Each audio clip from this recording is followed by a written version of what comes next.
How to use aluminum enhancer bucket. In this video, we will use the example of Leslie's aluminum enhancer bucket.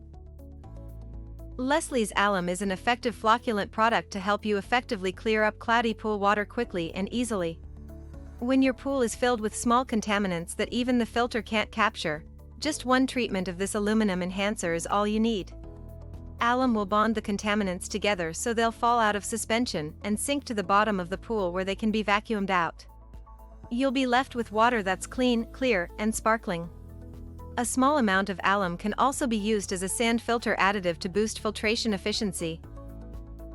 Routine usage directions. Step 1.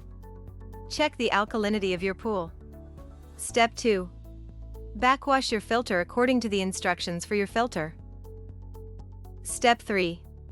Add the recommended dose of aluminum enhancer for your pool to the most convenient entry point before the filter. Step 4. Clear your filter of sediment after a few days. Useful tips.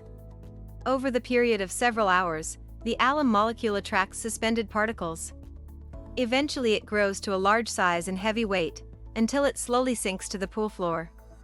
It works best with well-balanced pool water, and in water temperatures of at least 70 degrees Fahrenheit. Thank you, I hope that information helps. Don't forget to subscribe to our YouTube channel for more relevant tips about your pool and spa. Bye.